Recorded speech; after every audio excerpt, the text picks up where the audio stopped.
Very good morning, rather good noon. So today we will be studying cost of capital. So let me just take you directly to the presentation. What actually is cost of capital? Anyone? What do you mean by that? Anyone? What is cost of capital? We have cost of everything. So what actually is cost of capital? Cost Is of raising money. speak loudly.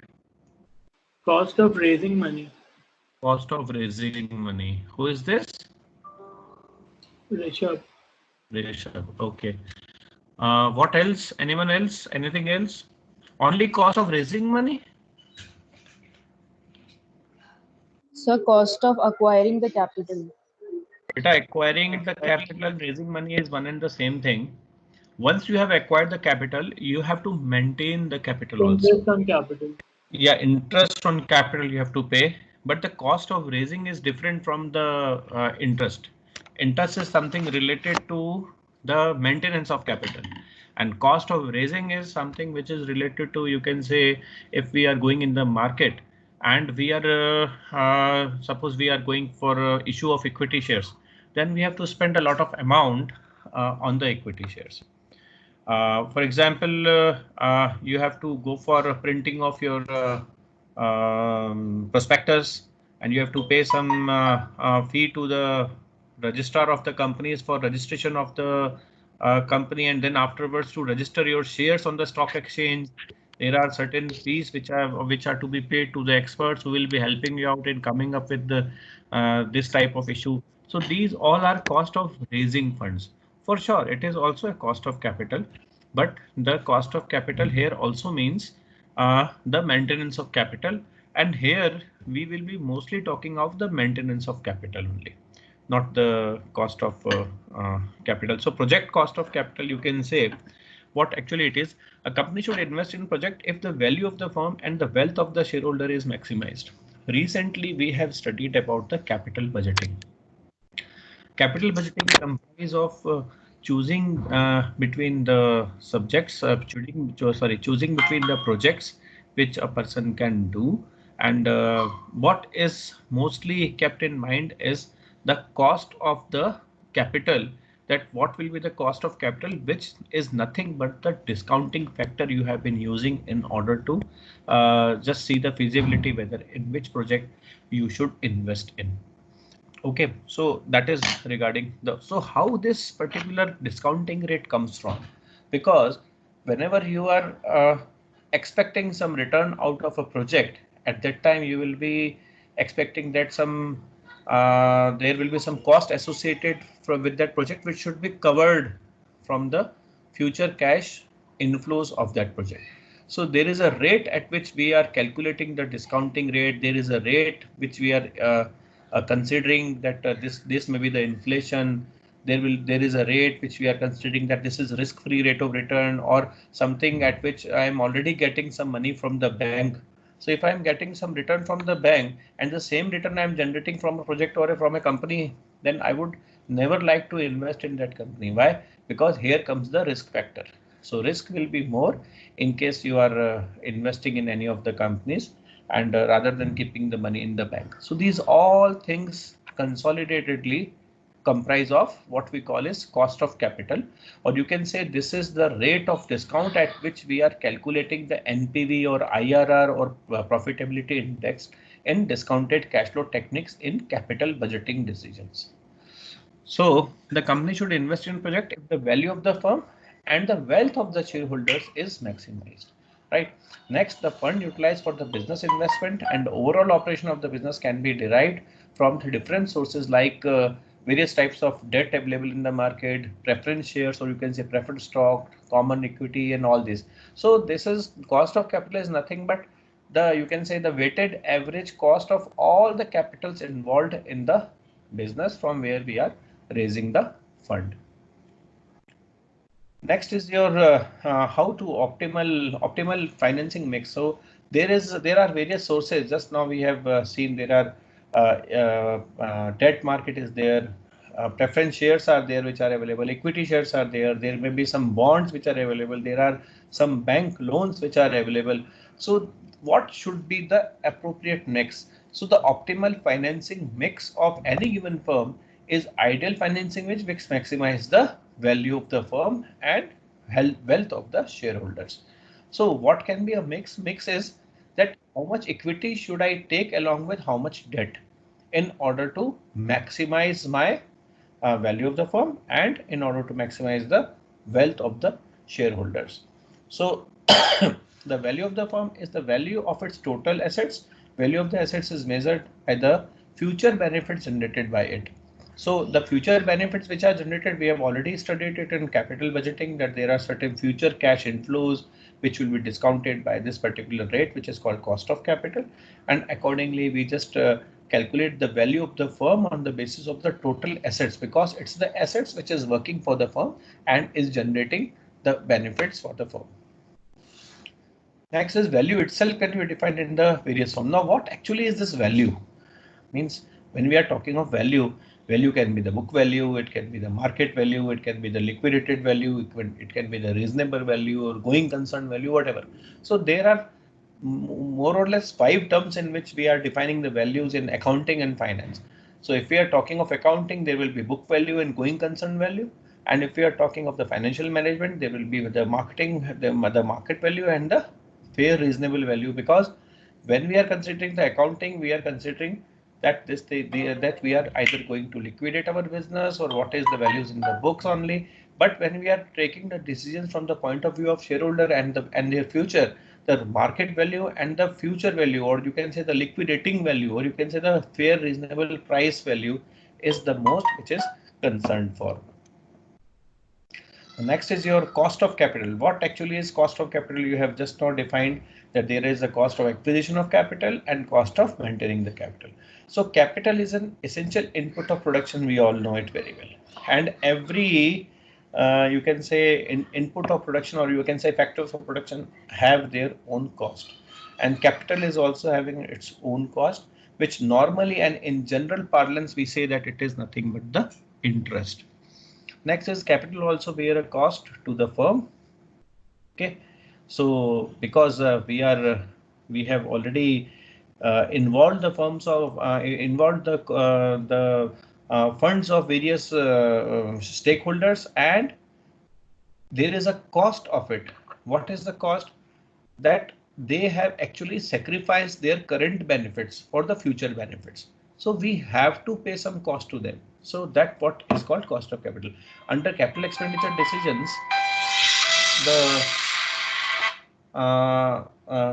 the cost of capital assesses the profitability of long-term investment and justifies their adoption by the firm by the comparing it to its cost.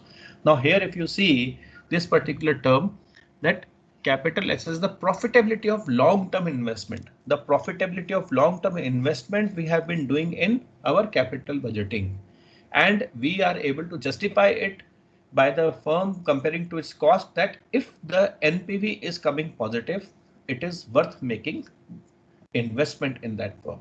So here we are analyzing it from the point of view of that whether this particular project is feasible to apply money or not. Thus, after estimating the total funds required for the operational activities and the capital investment, the firm estimates the total cost of the funds. So this is a separate activity. After estimating the total cost of the fund, only we can discount the our cash flows for taking the financing decision.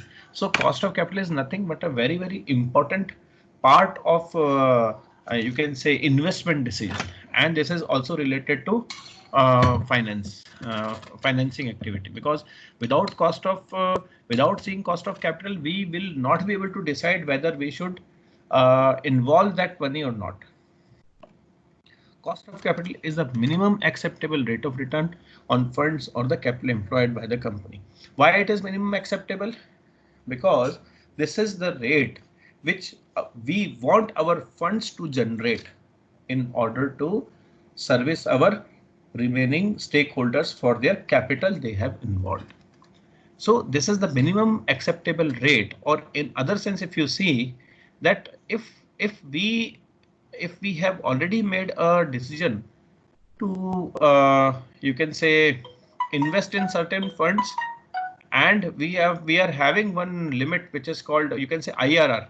The internal rate of return of a project suppose comes to be 18%, and the cost of capital for us is going to be 24%, or you can say even 19%. It will not be feasible for us to procure funds from such sources which are giving us funds at a very dearer cost. So what we'll be looking forward is that our cost of capital should be less than the IRR. So this is very important to note, that it is the minimum acceptable rate of return, or you can say capital employed by the company, which is required by us. This minimum acceptable rate of return is compensation for the time and the risk in use of the funds by the company. So why it is so? Because this covers two things. Number one, the risk which is associated, and number two, the time. Time means a person is foregoing his benefits of enjoying his capital. And there are various purposes for which the capital is used, which we have already discussed, that what are the various purposes of acquiring money or keeping money. So that we have already discussed in our various previous classes, in your previous semester also, that what are the purposes of money. So a person who is having the motive of that money, if you are taking away the capital from him, he will be deprived of using it either for the transaction purpose, or for the saving purpose, or for the speculation purpose. Whatever purpose the money is with him, you are actually depriving him to use that money for that purpose. So for that time he will be deprived of, the cost of capital should pay for it, along with the risk which is to be covered more than what is normally there in the market. Next is the cost of capital helps in investment decisions, designing its debt structure, deciding its dividend decisions, investments in current assets, and appraisal of the financial performance of the firm. You can say cost of capital is a threshold. If the weighted average cost of capital is met by all our decisions, then only we can say we are generating wealth for the company or its stakeholders. Any problem till now? Yes, anyone? Any problem till now? No, sir. Okay, so I hope you are able to understand this in a better way. If you are having any problem any time, you can just raise the problem. Okay, fine. So we are proceeding further again. What are the factors which affect the cost of capital of a firm? What do you think? We have just now discussed certain factors. Can anyone enumerate those factors, that these are the factors which can be used? Or you can just revise what I have just now told.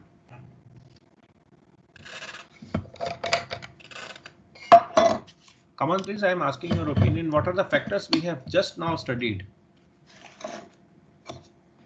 Debt equity ratio,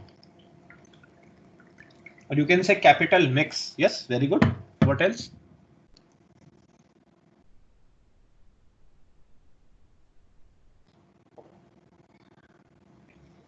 Okay, just go through this slide.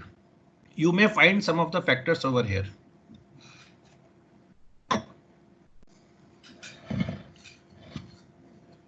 See, risk is one. What else?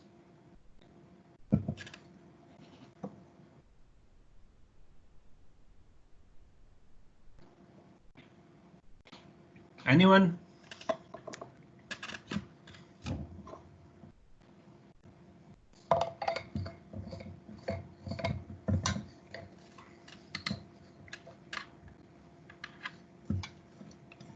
Okay, I will proceed. Now the first is the risk-free rate of interest, or you can say the risk-free rate of return. It is the minimum cost of capital that any firm encounters in the market. It is the benchmark for all the industries to evaluate their individual cost of funds. When the risk-free rate of interest rises, overall cost for rises, the overall cost of fund increases in the economy. Vice versa, when the risk-free rate of return decreases, the cost of fund in the economy is lower down and liquidity increases in the market. Okay, so now what is this risk-free rate of return? Risk-free rate of return is nothing but the bond rate, or you can say the bank rate, or the rate at which the central government or the state government issues the bonds at least for 10 years. So the rate at which these bonds are issued is called risk-free rate of return, because nothing is as good as taking government bond. Nothing is as you can say risk-free as taking the government bonds, because on which we can rely is nothing but the government bonds itself, or you can say the things on which we can rely most is the government issue, government securities or gilt-edged securities or government bonds or something like that.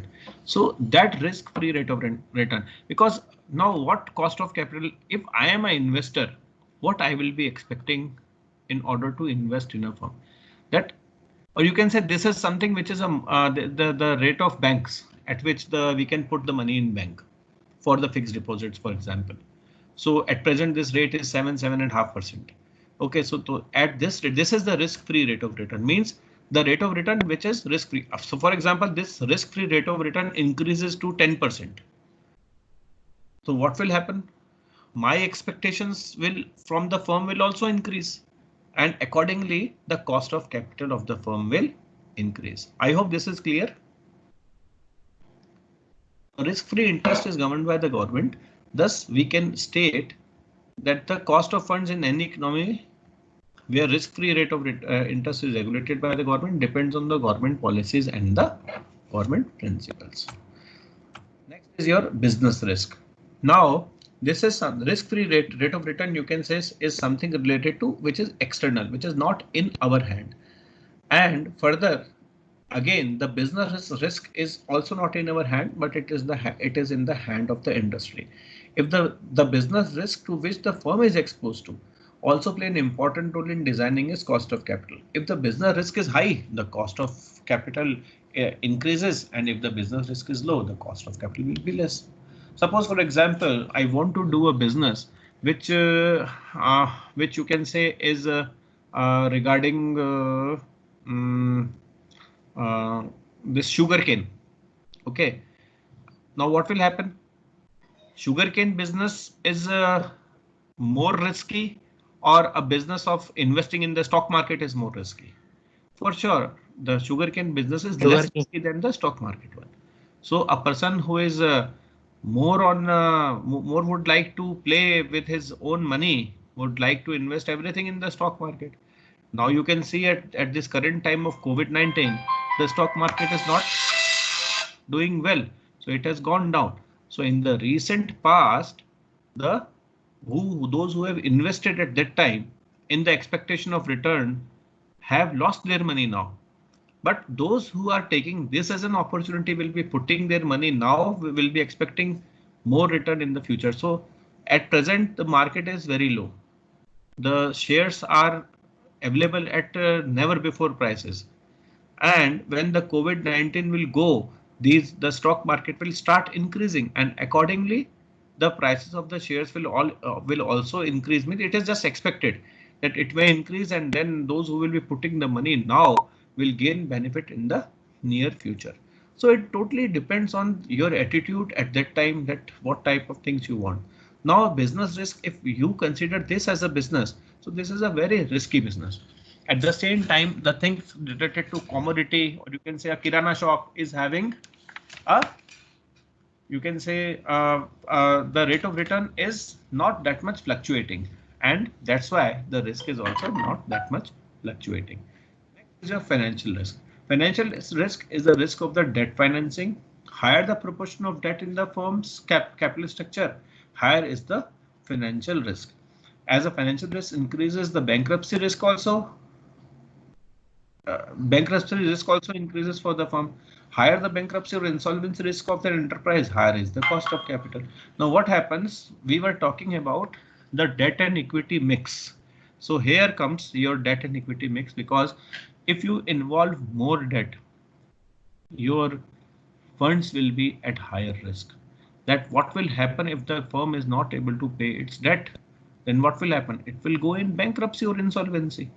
So the risk of bankruptcy and insolvency is high when the proportion of debt is high. Conversely, if you say if my entire capital is made of equity, so there is no chance of bankruptcy at all, because I will never become bankrupt because I have not taken any bank loan. What in the worst case will happen that I will lose all my capital, but at the same time I will never be bankrupt. So the bankruptcy risk or the financial risk is a risk associated with the structure of debt and equity, or you can say the proportion of debt and equity, which is called financing risk. Next is your decision of, again, financing mix is, again, I have already told you the financing mix along with this financing risk itself. So it is depends on the decision of the management, how proportion of different sources of fund, the cost of or the overall cost of capital of the firm is decided. If the proportion of high cost fund is high, the cost of the firm increases. If the proportion of low cost fund is high, then the total cost of fund for the firm increases. So this is actually, for example, let us just take it with the help of example. I have already told you in the class itself, we have proved that debt is the cheapest source of finance, provided you are able to cover it. You remember I have just covered the trading on equity portion in your class, in which I proved that the debt is the cheapest source of finance because of a proportion of debt will increase the EPS. Okay. At the same time, if you see, if the equity is high, if the cost of equity is also high and you are using high equity, the overall cost of capital of the firm will increase. At the same time, if you are using very high debt, but the cost of debt is low, so now you are using a higher proportion of the debt which is available to you at the low cost, the overall cost of capital will decrease and you will be having the leverage of having the debt with you. So decision of financing mix also determines the cost of capital, at how much debt you are or how much proportion of the capital having, how much cost you are involving in taking the decision of financing mix, and accordingly it will decide the overall cost of capital of the firm. Next is the attitude of the management. If the management of the company is aggressive, it will acquire fewer amounts of liquid funds, thereby decreasing their cost. On the other hand, conservative management keeps large amount in the liquid fund. Now what happens? Those who are conservative, what they will do? They will just they will always want liquidity, and most of their funds will be lying in the bank uselessly. At that time, what will happen? The most of the funds which is lying uselessly in the bank, only earning bank rate, will definitely be a loss of the firm. So that again, the overall cost of capital. Now you are procuring the funds with some certain cost and you are keeping it in bank, ideally will not be of any use at all. So this again, the attitude of management also matters, that the cost of fund, how it will increase or decrease. Now next is the requirement of the firm. The firm requiring large amount of funds consequently bear a higher cost compared to those firms which require less amount of funds, because large funds require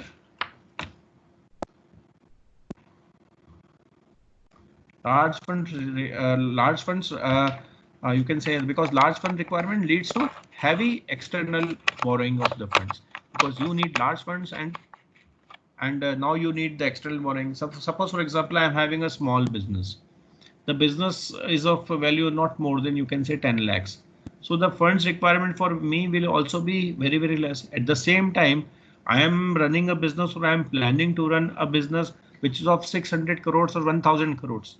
One individual person or a group of persons individually cannot give this, but it has to be asked. We have to ask the public to just put some funds in it. And when we ask the public to put the funds, the large fund requirement will be there, and it will lead to heavy external borrowing of the funds, which will again lead to higher risk and higher expected returns. Okay, so these are mostly, I think nothing else is remaining. Yeah, one more thing, nature of the business, of course. Yeah, nature of the business, I have already told you that what type of business you are doing, if it is requiring a heavy investment in the assets, or it is as compared to the lower investment in the assets, or you can say long-term maturity of funds are more expensive funds are required. So totally depends on the nature of the business. This cost of capital is treated, because if you are doing some business which is risky, it will need and the expected rate of return is higher, your cost of capital will also be high. Okay, so this is, I think, all about your what are the factors which affect the cost of the capital of the firm. I hope you have understood this. Any problem anywhere? If you want to discuss any point, you might have written something, so you may please tell me. I just give you 1 minute for that.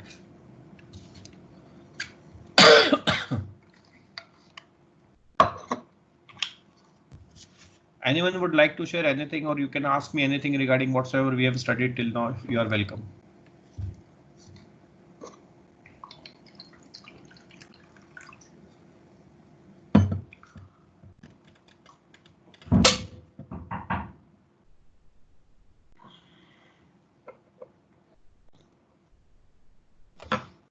Sir? Yes, anything? Sir, risk-free interest समझ नहीं आया. कौन सा? Risk-free interest. मतलब interest risk-free कैसे हो सकता है? बेटा risk free interest नहीं होता है, वो risk free rate of return है. It is actually risk free rate of return is the return which is provided to us by the government. Means the government bonds के ऊपर जो return होगा ना, that is called risk free return. Risk free return के अंदर हम एक factor और मिलाते हैं जिसको अपन बोलते हैं business risk. उन दोनों को मिलाकर we just come out with there is a formula which is called capital asset pricing model. वो भी हम आगे पढ़ने वाले हैं. उसमें तुम्हें पता चलेगा कि risk free return is the rate of return at which what you are doing is that if you put that money in bank, right, at what return it will be generating, that is called risk free return. Getting? So risk free return is nothing but the rate at which the banks will be generating their returns. It's called risk free return. Okay. Pratik? Yes, sir. Thank you. Fine. चलिए फिर let us just proceed further. Now our first thing is the cost of debt. So cost of debt, you know very well, debts are the liabilities of the firm and includes the term loan and the debentures and the bonds. Okay, so what is debt? Debt is something which is an external fund. We are procuring it from someone which is other than the investor. Term loans are taken from the banks and financial institutions for a specific period of time at a certain rate of interest having maturity period for more than 3 years. Debentures and the bonds are the debt instrument issued by the corporates to the public or the institution at a specified rate of interest or a specified for a specified period of time, creating the creditors to the company. Okay. And the debentures or the bond may be issued at par or discount or a premium. Now these issuance of par, discount and premium is again the cost of procuring funds, but are equally relevant when we are calculating the cost of capital. Okay, so this is about what actually cost of debt, and the rate of interest at which the debt is issued is basically calculated is a calculated cost of debt, and it is you can say a type of cost of. Now this is a formula for this. Now there are two types of, here I would like to discuss one more thing. There are two more criteria of evaluating the cost of capital. One is your explicit cost of capital and another is your implicit cost of capital. So explicit cost of capital is nothing but you can say which can be expressed. For example, cost of debt, cost of preference shares, even the cost of equity shares on which there is certainty at the rate at which we will be paying interest to the bank. or you can say the rate at which we will be paying dividend to the preference shares, or the expected rate of return of the equity shares. So these three costs involved in it are called explicit, which can be you can say expressed. Now at the same time, there is some implicit cost also. The implicit cost actually comprise of something which is implied. For example, you can say you might be aware of retained earnings. No? So what are retained earnings? The earnings which are retained, or you can say the dividends which have not been distributed to the shareholders are retained by the company and are plowed back by the firm itself in order to generate. Had these returns or had these dividends been paid to the shareholders, they would have invested it somewhere else in order to generate some money. So that money they are not able to generate. Why? Because these returns, though earned by the company, belongs to the shareholders, have not been given to them and are called retained earnings.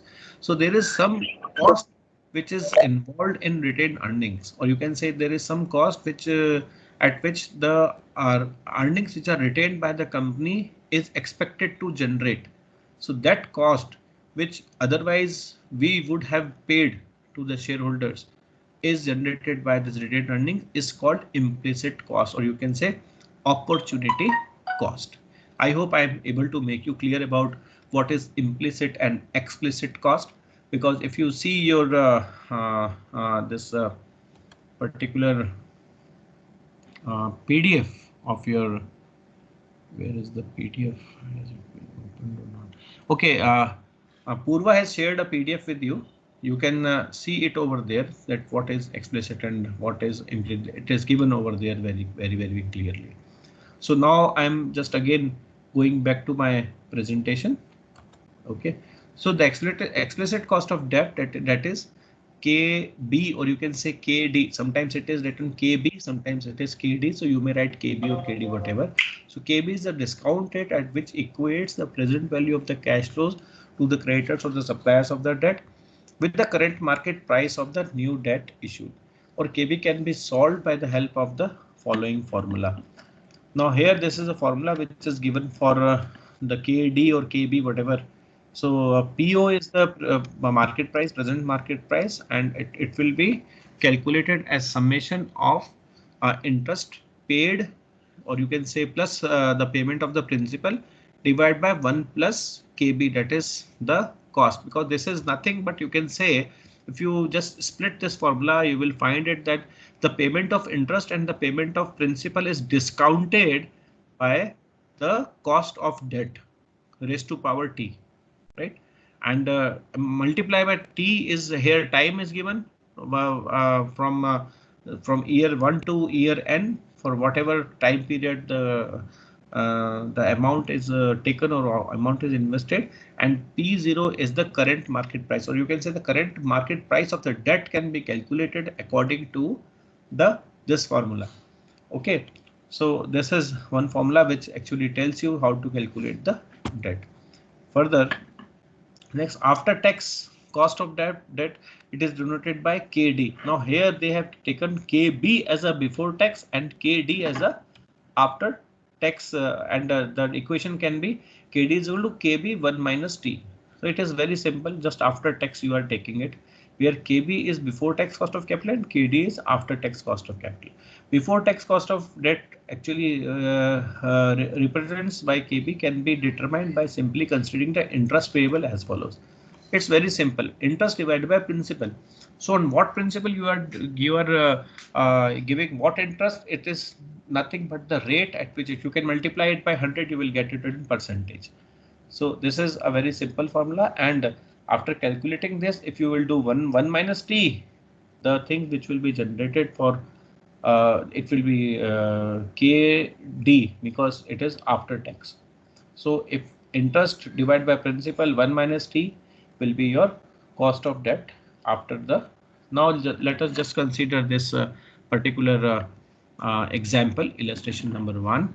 If a firm borrows 1 lakhs for 1 year at 10%, the cost of debt will be 10,000. 10,000 divided by 1 lakh is equal to 10%.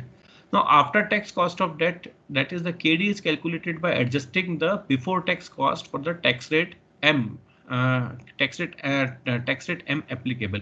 The formula for after tax cost will be KD is equal to KB into 1 minus T. So the tax rate over here M is given to be, or you can say, sorry, T is given to be, I think why this M is written over here. Just a moment.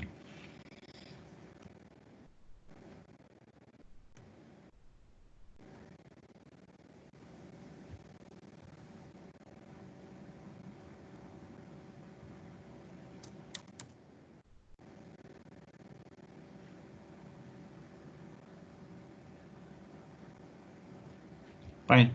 There is nothing called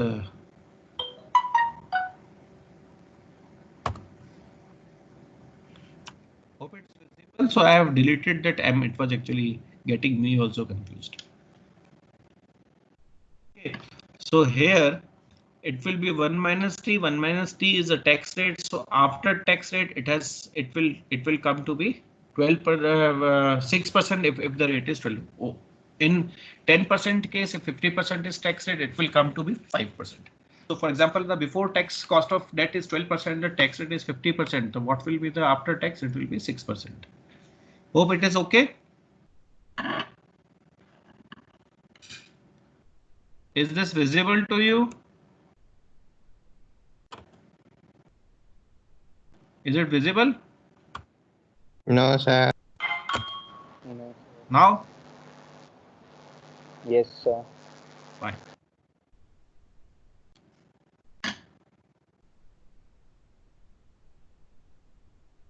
So you can, now we have certain types of debt. One is debt can be of two types. Either it is a perpetual debt or it is a limited debt.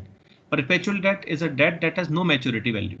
Such debts do not have any principal repayment as long as the company is operating, and the cost of perpetual debt can be calculated as simple as one interest upon SP.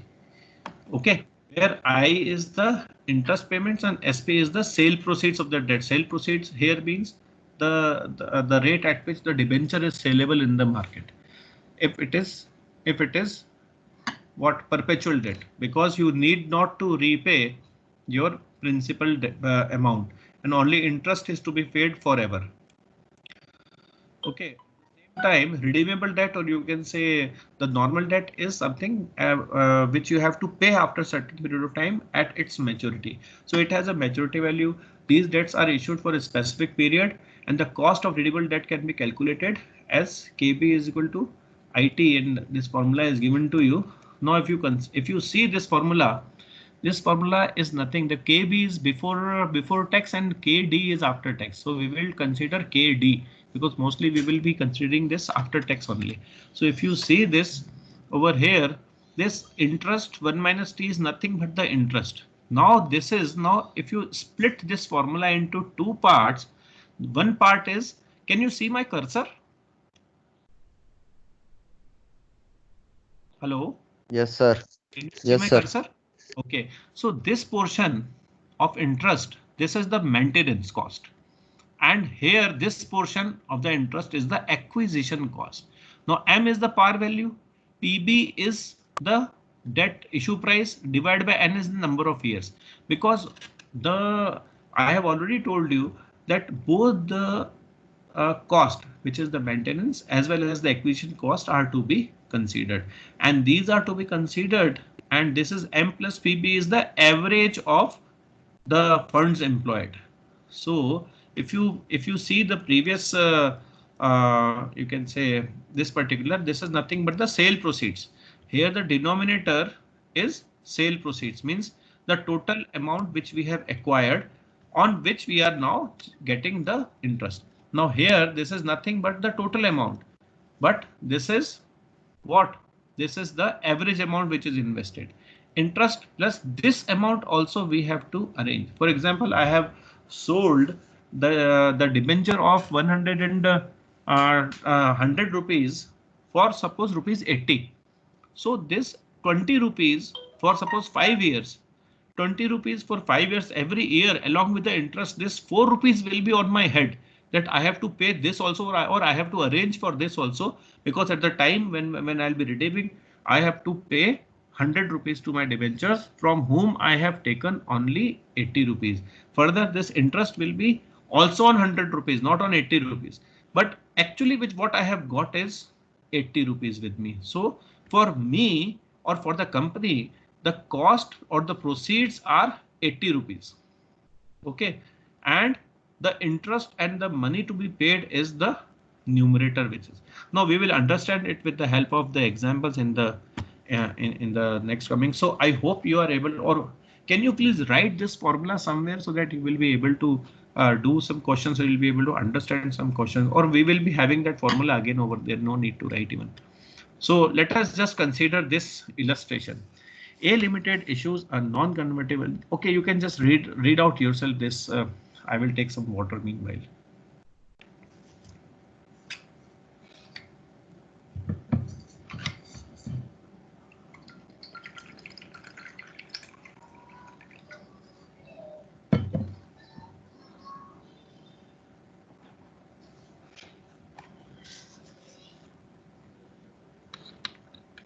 Please see this in the light of the previous formula also. Okay, you can even write down this formula of KD because the same formula is being used over there also. Please write it down on a piece of paper.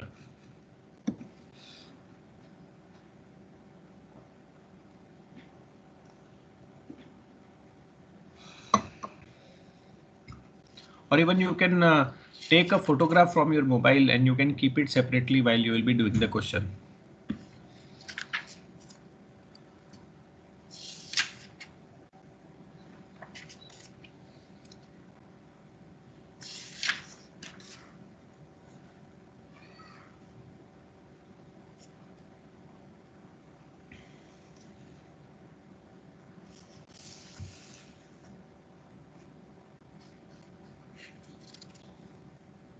Have you written?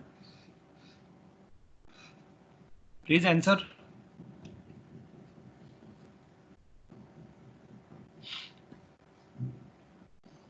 Done? Yes, sir. Okay. Now see this.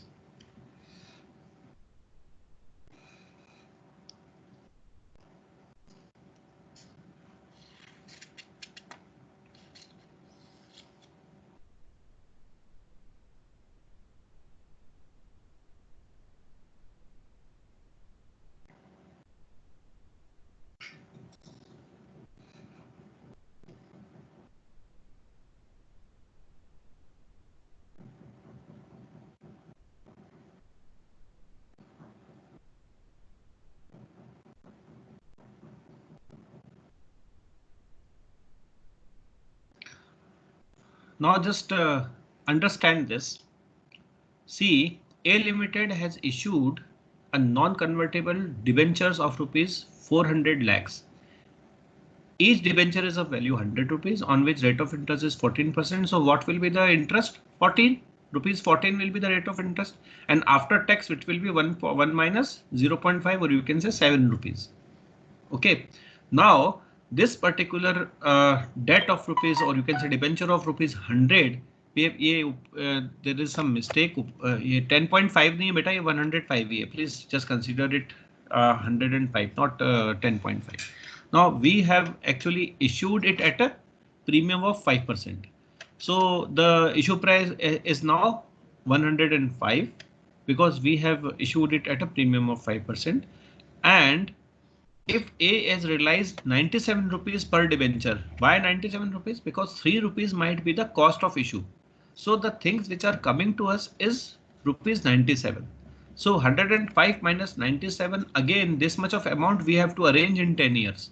So that is the cost of issue per year which is to be arranged. And the thing which is given below is 105 plus 97. It is the average amount which is with us.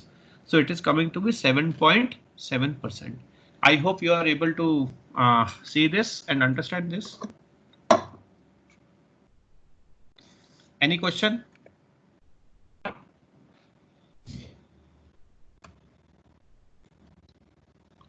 Any question, anyone?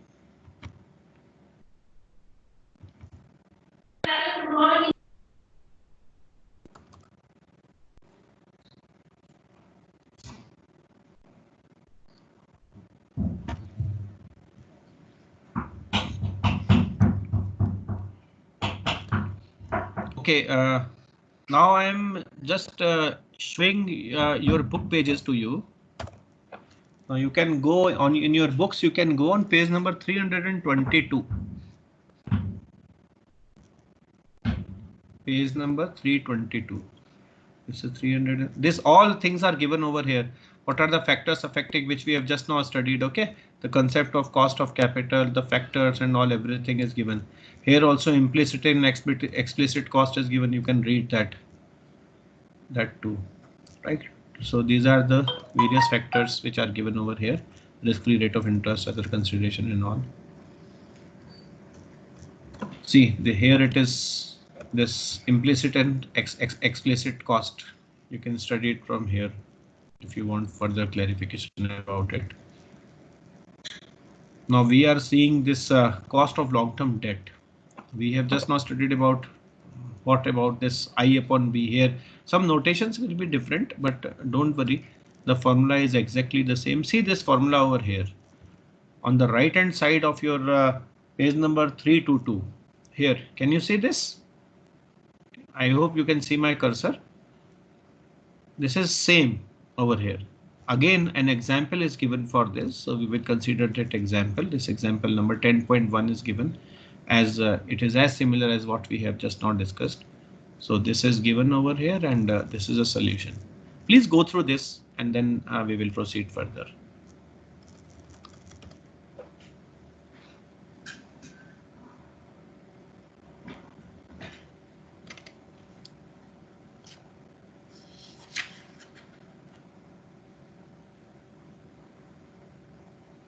Now this example number 10.1 is exactly the same which I have just now told you over here. I hope you can see this.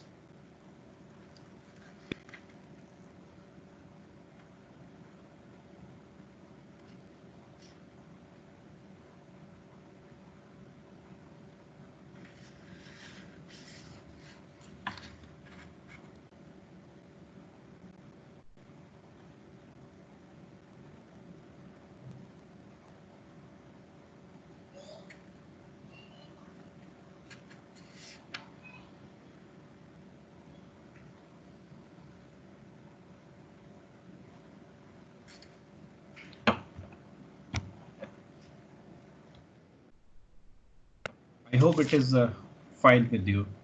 I will share the PPT also with you so that you can run that PPT and see it. Now again, if you see example number 10.2, the ABC Limited, it's the example number 10.2 on page number 223. ABC Limited issues 15% debenture of face value of ₹1,000, each at a flotation cost of 50 rupees per debenture. It means how much we will be receiving 950, because out of this 1,000, 50 rupees will go in the flotation cost. So we will be receiving 950 per debenture. Find out the cost of capital of debenture which is to be redeemed in 5 annual installments. Now they have given that if this debenture is to be redeemed in 5 installment, what will happen? In the previous question, we have considered that we will, after 10 years, we will be giving the redemption in one shot. Now here, every year we are redeeming 200. So interest payment will also reduce by the time, and the cash flow will also reduce.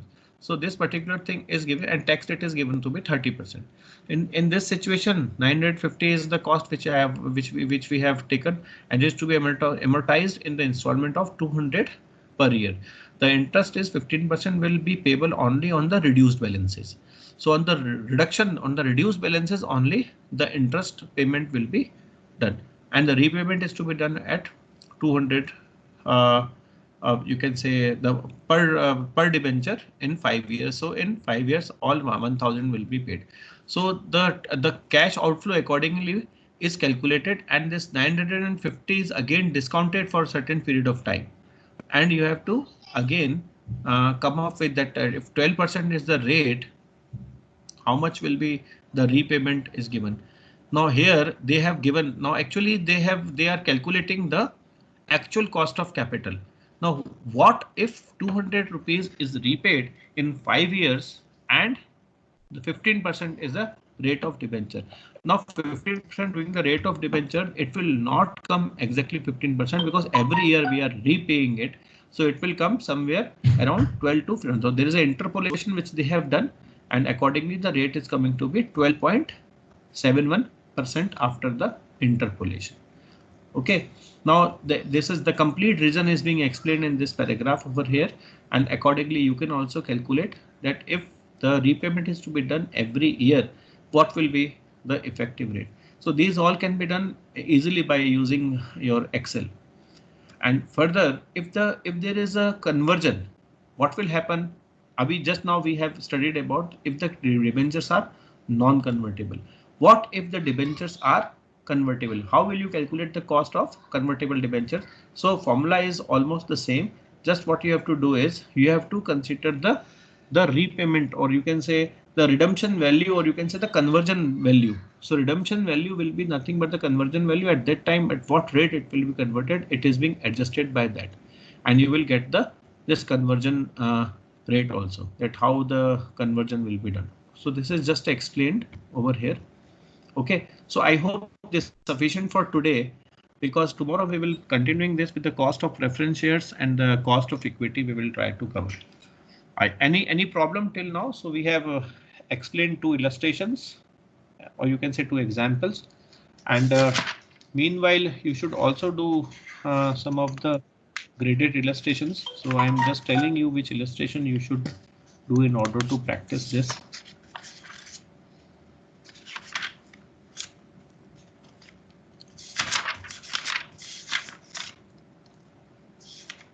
Yes, you can do graded illustration number 10.1 and 10.2 also, 10.3 also.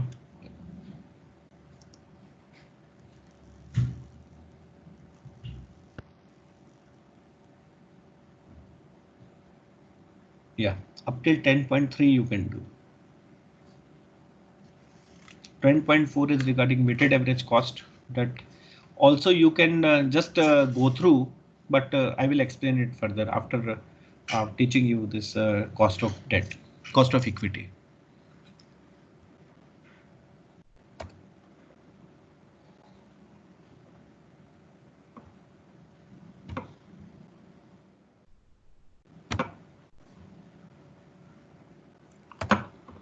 Yes, any question if you would like to ask, I would be happy to answer. Any questions from anyone?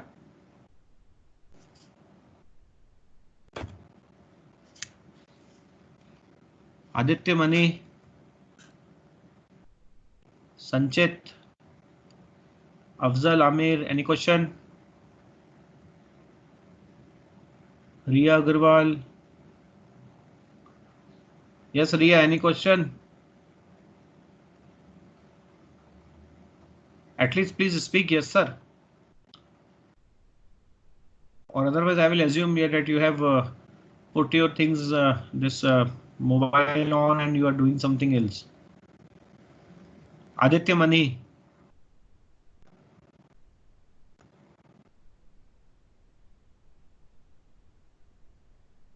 Sakshi, are you there?